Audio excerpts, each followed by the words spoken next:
Hello bachcho, let's read the question. The question says a solid cylinder of mass 50 kg and radius 0.5 meter is free to rotate about the horizontal axis.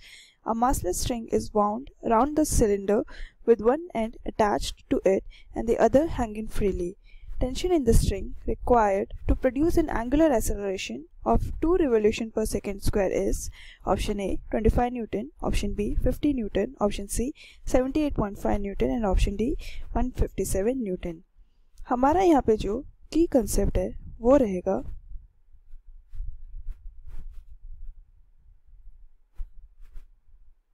Formula for torque.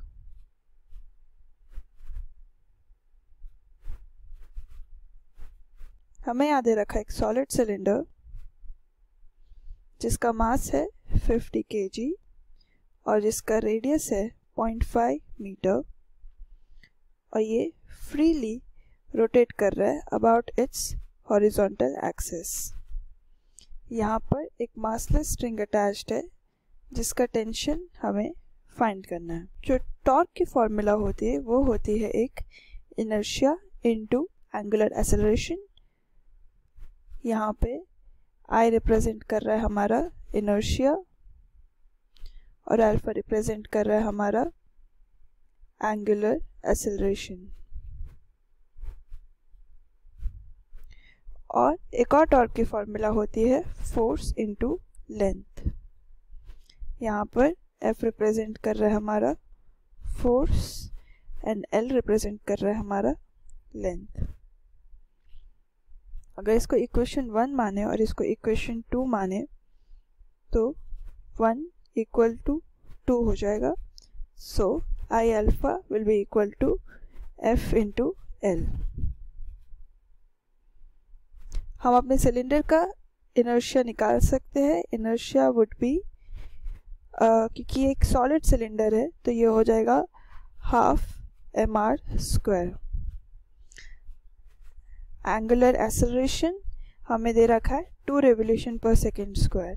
सो जो हमारा alpha है वो हो जाएगा 2 revolution पर second square और force है वो हमारा ड्यू टू टेंशन है तो फोर्स की वैल्यू आ जाएगी टेंशन T एंड जो लेंथ है वो हम रेडियस हमारा रेडियस है तो इसका वैल्यू आ जाएगा रेडियस का जो है 0.5 मीटर.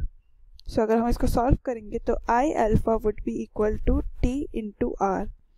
I की वैल्यू है half mr square into alpha is equals to T into R. Alpha की वैल्यू 2 रेवोल्यूशन पर सेकेंड स्क्वायर है that is 2 times 2 pi angle revolve होगा तो ये हो जाएगा 2 इंटू 2 पाई रेडियन पर सेकेंड स्क्वायर. ये हो जाएगा 4 पाई रेडियन पर सेकेंड स्क्वायर.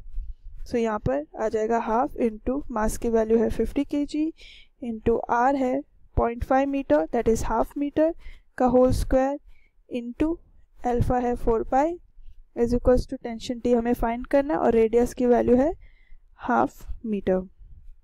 2 कैंसिल आउट हो जाएगा. ये हो जाएगा 50 इंटू 1/2 का स्क्वायर हो जाएगा 1/4 into 4 pi is equals to tension T. 4 cancel हो जाएगा. टेंशन T की वैल्यू हो जाएगी 50 पाई दैट इज 50 इंटू 3.14 जिसकी वैल्यू आएगी 157 न्यूटन. सो टेंशन T की वैल्यू आ गई 157 Newton. Therefore, our final answer would be option D 157 Newton. Hope you understood it well. Best of luck.